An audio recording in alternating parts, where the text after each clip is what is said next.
Әйтерсез, сез татарлар тапшыруын карыйсыз. Без милләт яшәешен яктыртабыз. Хөрмәтле тамашачылар, яллардан соң сезнең белән исән-имин күрешүебезгә, сезгә милләттәшләребез тормышыннан кайбер мизгелләрне җиткерә алуыбызга бик шатбыз. Бу атнада студияда мин, Эльвира Хөснетдинова, эшлим. Узган атна ахырында дөнья күләмендә татарча диктант акциясе узды. Бүген сезгә шул хакта махсус тапшыру тәкъдим итәбез.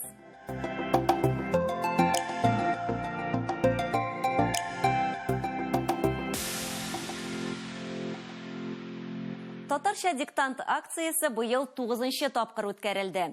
Чара татар телен сөючеләрне берләштерүгә, дөрес язу һәм татар әдәби теле белән кызыксынуны арттыруга юнәлдерелгән. Диктантны һәркем яза ала. Катнашучыларга 3 төрле текст тәкъдим ителде. Татарстан белән Башкортстан республикалары өчен катлаулы, Россиянең башка төбәкләренә уртача, чит илләр өчен җиңел дәрәҗәдәге өзекләр укылды.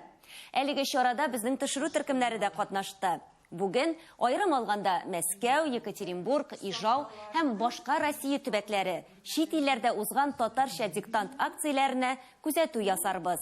Ә иң элек Казаннан башлыйк. Тыпыр-тыпырды бер шатыр, тулып кирли безнең шатыр. Буга сорыл безнең шактыр кыз янында. Тиздән дигән көн ниһаять килеп җитте. Без хәзер Казан федераль университетының филология һәм мәдәният ара багланышлар институтында. Татарча диктантның төп мәйданчыгы нәкъ менә биредә һәм әйтергә кирәк, инде 9 ел рәттән. Бүтін дөнья татарча диктант акциясе Бүтін дөнья татар яшьләре форумы, Бүтін дөнья татар конгрессы тарафыннан Татарстан Республикасы Яшьләр эшләре министрлыгы, Яңа гасыр телерадио компаниясе, Казан федераль университеты, Татарстан Республикасы Милли музее, Татар әдәбияты тарихы музее һәм Шәриф Камал мемориаль фатиры ярдәмендә оештырылды. Һәр ел сайын әлеге чара камилләшкәннән камилләшә. Быел да искәрмә булмады. Чит илләрдә безнең күп кенә татарларыбыз бар, кем берничә буын яши. Һәм алар мәсәлән кирилл хәрефләрендә язалар. Алар өчен без бу елны махсус латин әлифбәсендә текстны булдырдык. Шулай инде безнең бу елны татарча диктант акциясе кысаларында бер яңа IT-продукт булдырыла. Ул да булса ясалма фәһем нигезендә татар телен тикшерүче бер программа. Димәк, диктантны тикшерү эше җайлаша һәм ул кеше катнашыннан башка узачак. Әлеге технология ярты ел эчендә әзер булачак һәм алдагы елларда гамәлгә керәчәк ди оештыручылар. Ә быел бар да элеккеге форматта башкарылачак. Һәрбер майданчыкта оештыручы үзе диктантны тикшерә, билгеләрен сайтка кертә һәм менә моның бу процесс өчен без бер ай бирәбез. Инде менә 10 декабрьдән соң безнең нәтиҗәләр сайтта билгеле булачак. Диктант язучылар өчен 3 төрле текст әзерләнгән иде. Җиңел дәрәҗә өчен Мирсәй Әмирнең Агыйдел повесте, уртача дәрәҗәгә Гомәр Бәшировның Туган ягым яшел бишек әсәре, катлаулы дәрәҗәгә Шәриф Камалның Матур туганда романыннан өзекләр тәкъдим ителде. Текстларны филология һәм мәдәният ара багланышлар институты сайлый. Төп текст буларак Шәриф Камалның Матур туганда романыннан өзек тәкъдим ителүе дә юктан түгел. Быел язучының тууына 140 ел. Диктант текстын язарга утырганчы халык Шәриф Камалга багышланган күргәзмә белән дә таныша алды. Биредә Шәриф Камал биографиясенең төп мизгелләре, Матур туганда романының төрле еллардагы басмалары, татар, рус телендәге тәрҗемәләре тәкъдим ителде. Роман пьеса буларак та иҗат ителгән, сәхнәгә дә чыккан, рус теленә дә тәрҗемәсе бар. Матур туганда романы 1937 елда язылып бетә һәм ул 1920 еллар башына багышланган. Анда вакыйгалар Оренбург төбәгендә бара. Ул гражданнар сугышы һәм шул төбәктә әкренләп совет хакимияте урнашу турында. Ул әсәрне хәзер вакытта бик сирәк укыйлар. Ул инде 90 еллардан бирле берсекендә онытылган әсәр һәм ул ниһаять 2024 елда яңадан искә төшерелә. Һәм инде шушы текстны язганнан соң әсәрне үзен укырга кызыксыну артыр дигән фикер бар. Диктант язарга килүчеләргә кечкенә генә бүләкләр дә әзерләнгән иде. Блокнот, ручка, татарча ябыштыргычлар, китап кыстыргычлары. Китап кыстыргычларын билет буларак та кулланып була. Алар белән 3 көн рәттән Шәриф Камал мемориаль фатирына керү бушлай иде. Язабыз. Ялтырап япкан Инде диктантка күши. Казаннар котлаулы дәрәҗәне язды. Диктантны филология фәннәре кандидаты Рамиля Сәгъдиева укыды. Диктант яздыру буенча стаж зур, ләкин мондый тантаналы шартларда беренче тапкыр бик дулкынланам ди ул. Текст шуннан да катлаулы санала. Һәм ул әлбәттә күләм ягыннан, андагы сүзләр саны ягыннан ул иң күләмлесе. Анда кушма җөмләләр бар. Анда шул чор өчен актив булган, хәзер инде пассивлашкан менә шундый бер кадәр катлаулырак сүзләр бар. Аннары инде озынрак синтагмалар, ягъни аны тоташтан уку кирәк. Тоташтан бер тулкын белән укып һәм аны бер тулкында язу мөһим. Шуның белән дә һәм әлбәттә эчтәлек ягыннан ул инде иш абзацка бүлеп карауны укучы шунда ук тыйымларга сизергә тиеш. Диктант 210 сүздән тора, катлаулы булган 3 сүзнең дөрес язылышы экранга да чыгарылды. Текст 3 тапкыр укылды. Татарча диктантны өйдән яисә эш урынында да язу мөмкинлеге тудырылган иде. 8, 9, 10 ноябрь көннәрендә сәгать 11-дә ТНВ Татарстан, ТНВ Планета каналларында татарның танылган шәхесләре, җәмәгать эшлеклеләре катнашында Гөлназ Сәфәрова алып барган диктант уку эфиры оештырылган иде. Az gına to'xtalib turdi da tuban yilg'a bo'yina tushib ketdi. Бу беренче генә тәҗрибә түгел. Телевидение эфиры аша татарча диктант быел 4нче тапкыр укылды. Әлеге акцияда инде берничә ел рәттән 1 миллион халыкның катнашуы, чыннан да бу акцияның бүгенге көндә актуальлеген раслады. Әлбәттә, безнең бүгенге көндә татар дөньясы турында әйткән вакытта, бөтен татар конгрессы канатасында шәп килүче татар оешмалары тарафыннан 5000-нән артык мәйданчык оештырылды. Ул илебезнең 72 төбәгендә һәм 31 чит илдә, әлбәттә Татарстанның һәрбер районында һәм шәһәрендә акция оештырыла. Гөлия Садыйкова, Наил Абдуллин, Татарлар, Казан. Язабыз. Башка вакытта яше һөнәре һәм татар телен белү дәрәҗәсе белән аерылып торган мәскәүлеләр дә татарча диктант чарасында очрашты. Быел ул 3 урында Каюм Насыйри институтында, Ихсан ислам мәдәнияте һәм мәгарифе үзәгендә һәм әлбәттә татар мәдәни үзәгендә үткәрелде. Гомәр Башировның туган ягым яшел бишек әсәре күпләр өчен таныш һәм аңлаешлы булды. Оештыручылар аны язылыш теле авырлыгы ягыннан урта категориягә кертте. Быел текст катлаулы түгел, егетләр һәм кызлар турында бик романтик текст, миңа бик ошады. Акциядә катнашучылар арасында яшьләр байтак өлешен тәшкил итте. Шулай ук башка милләт вәкилләре дә бар иде. Мәсәлән, рус егете Иван Горохов татар теленең яңгырашына гашыйк. Мин татар теле белән беренче тапкыр терелдем. Һәм Skype аша мин Башкаланың татар мәдәни үзәгендә татар теле курсларын алып баручы Альбина Валиева татарча диктант чарасының әһәмияте турында сөйләде. Һәм килүчеләрне теләкләре һәм күтәренке кәефләре өчен мактады. Зур рәхмәт шушы акцияны уздыручыларга, чөнки акцияның төп бурычлары ул грамоталы язуны үстерү, сүз байлыгын үстерү, шулай ук туган телгә карата мәхәббәт тәрбияләү. Бу гадәти булмаган дәрес Мәскәү һәм Мәскәү өлкәсендә инде 9нчы тапкыр үткәрелә. Диктантта мин 3нче тапкыр катнашам. Әлхәмдүлилләһи бишеләргә язам. Әлеге диктантны язарга мин ел сайын киләм. Бер вакыт хәтта үзем дә укытучы буларак яздырган идем.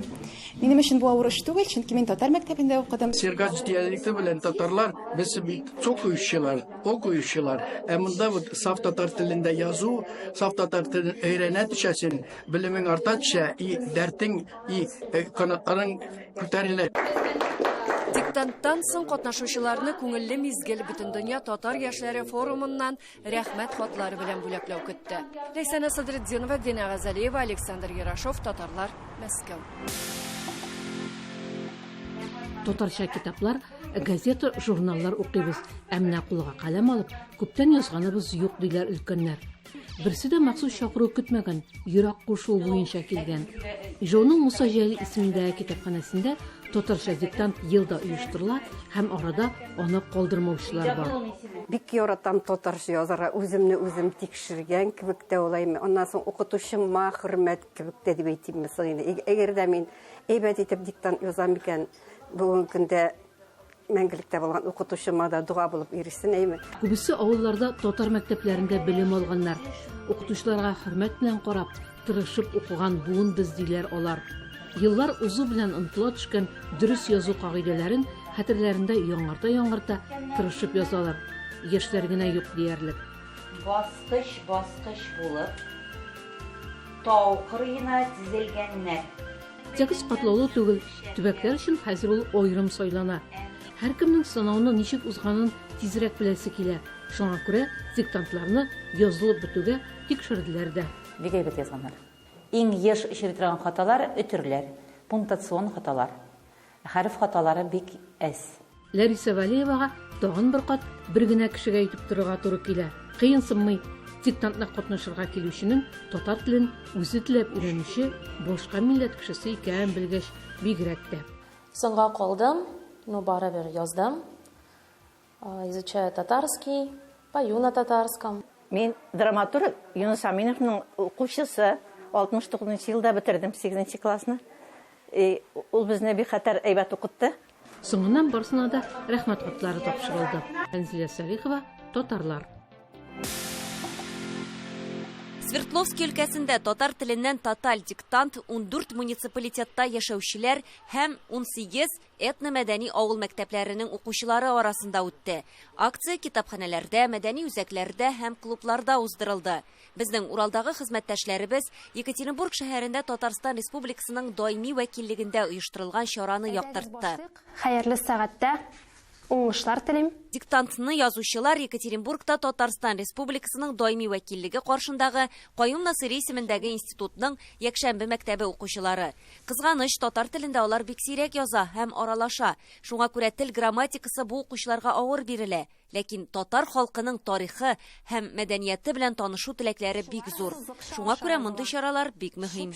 Мин монда татар теле укыйм, чөнки бу минем ана теле. Мин монда 2 ел, хәзер мин изрек татарча беләм. Диктант язганда син үзеңне син нәрсә белмисең, шу әйберне син күрәсең, шуннан сиңа бар син шуны күргәндә, син беләсең нәрсә кирәк өйрәнергә. Бүгенге төркем татар телен 2нче ел өйрәнә һәм дәвам итүче буларак санала. Аларга уртача авырлыктагы диктант тексты Гомәр Бәшировның Туган ягым яшел бишек әсәреннән үзек бирелде. Алар дәвам итүче группа булуга карамастан, алар өчен бу текст бераз авыррак тоелды. Шуңа да карамастан инде без укучыларыбыз белән әкрен-әкрен мин аларга ярдәм итеп, без бу текстны язырга тырыштык һәм Алла бирсә нәтиҗәләре дә яхшы булыр дип өметләнеп калам. Татарстан Республикасына читтә урнашкан төбәкләрдә яшәүчеләр әлеге диктантка белемнәрен тикшерер өчен генә килми. Аларга милләттәшләре белән аралашу да бик мөһим. Дөнья татарларын берләштергән уртак эшкә кагылу мөмкинлеге дә илһамландыра аларны. Урал татарларынан кайнар сәлам! Эльвира Хөснетдинова, Альфия Габдушева, Юлия Шлентова, Татарлар, Екатеринбург. Чара ел сайын үткәрелә.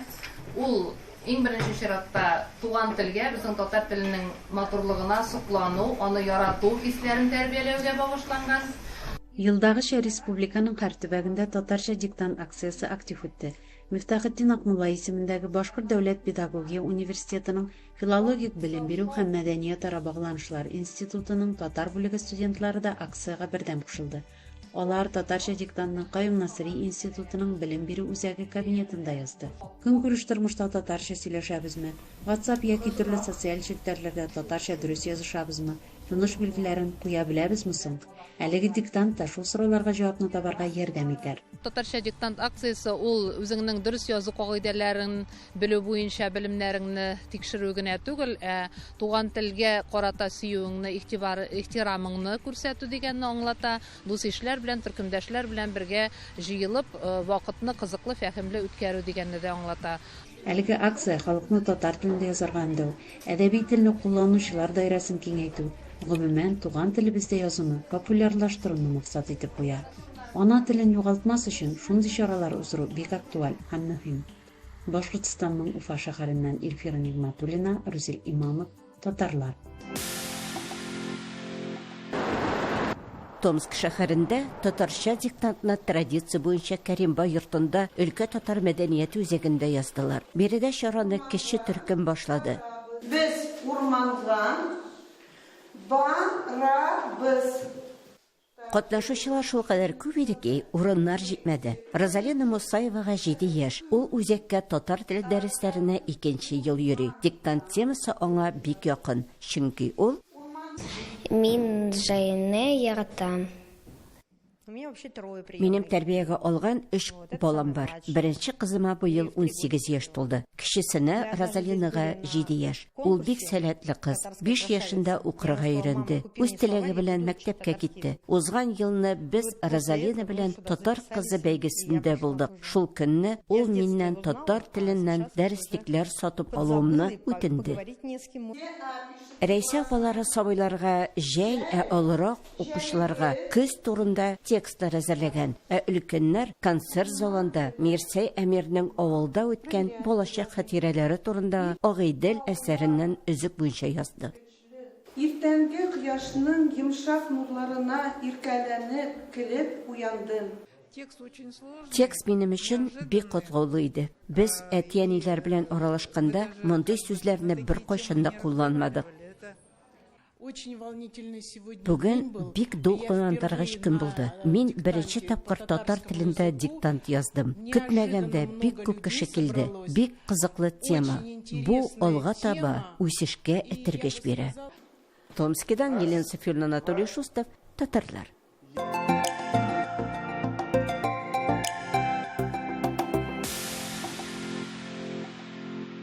Татарча диктант бөтен дөнья акциясе елдан-ел үзенең шикләрен киңәйтә бара. Казакстанда да диктант язарга теләүчеләр саны арта. Ел саен күбрәк төбәкләр һәм шәһәрләр кушыла. Моннан тыш татар телендә диктант язарга безнең милләттәшләребез генә түгел, Казак далаларында яшәүче башка этнос вәкилләре дә теләк белдерә. Тулырак киләсе сюжетта. Иксез-чиксез дәрәҗәдә бай табигать икәнлеген фәкать шул иртәдә генә сиздем булса кирәк. Дөньякүләм татарча диктант акциясендә ел саен Казахстанда яшәүче милләттәшләребез дә бик актив катнаша. Тарихи ватаныбыздан читтә яшәсәк тә, туган телебезне саклап калу безнең төп бурычыбыз, ди катнашучылар. Мин әти-әниемә вәгъдә биргән идем. Туган телемне онытмаска, оныкларымны да татар телен онытмаска дип үйрәтәм. Я пришел сюда, чтобы написать диктант, потому что я татарин. Я считаю, что я должен выучить татарский язык. Казакстан башкаласы Астанада Каюм Насыри институты үзәгендә үз белемнәрен тикшерергә җирле татар үзәге активистлары, мәктәп укучылары һәм шулай ук Евразия Милли университетының Казах филология факультеты студентлары да татар телендә диктант язарга карар кылды. Моннан тыш быел чарага Татарстаннан килгән студентлар да кушылды. Астанага мин студентлар алмашу программа буенча укырга бер семестрга килдем. Сезнеңчә ничек татар телен сакларга була? Ну, мен уйлыйм, что шундай диктантларга акцияларда катнашырга кирәк күбрәк. Сын мәктәпләрдә, институтларда татар телене күбрәк өйрәтергә кирәк.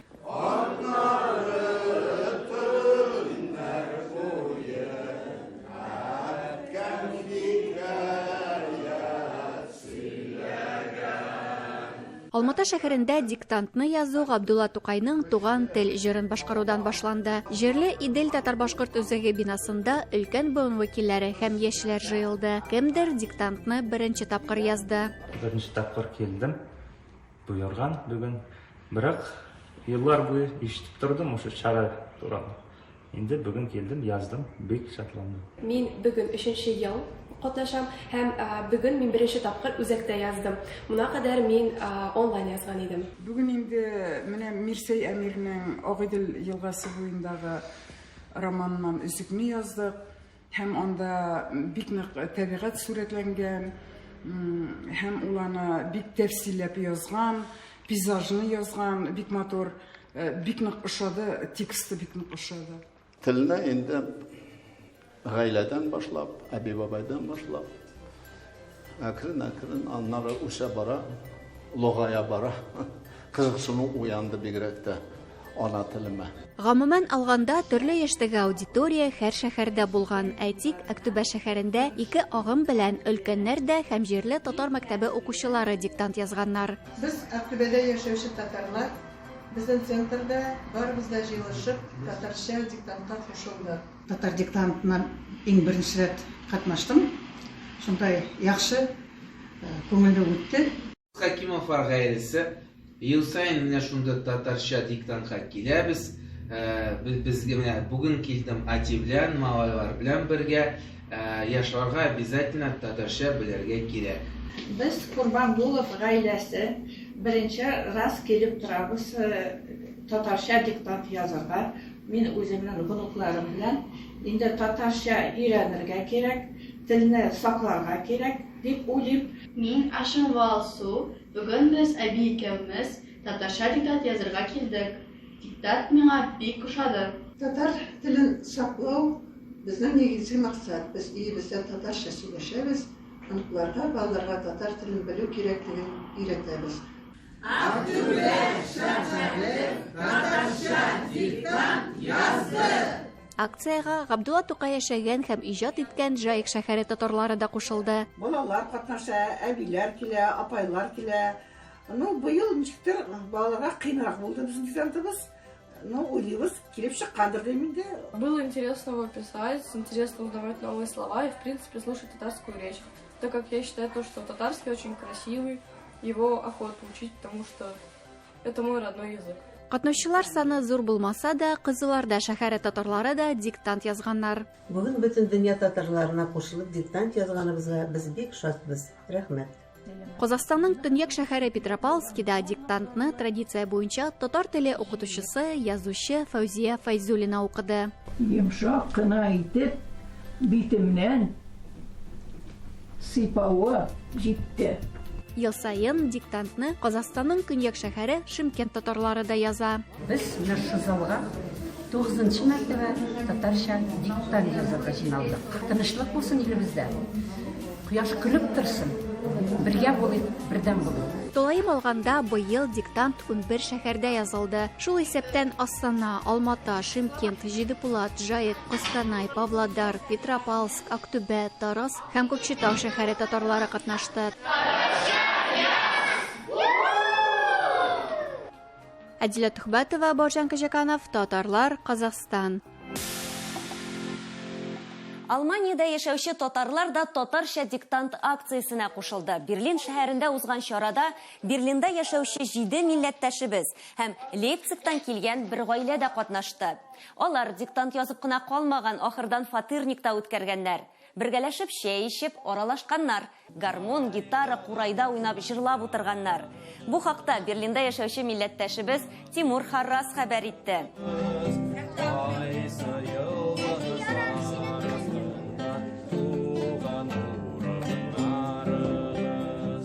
Шулай ук 8-ннән 10-сына кадәр узган татарча диктант акциясендә Лос-Анджелес һәм Лондонда яшәүче милләттәшләребез дә катнашты. Төркиянең Эрдемли шәһәрендә исә татарча диктантны 17 ноябрьдә язарга җыеналар. Татар дөньясындагы һәр чара мөһим һәм һәр бер уртак эш безне берләштерә.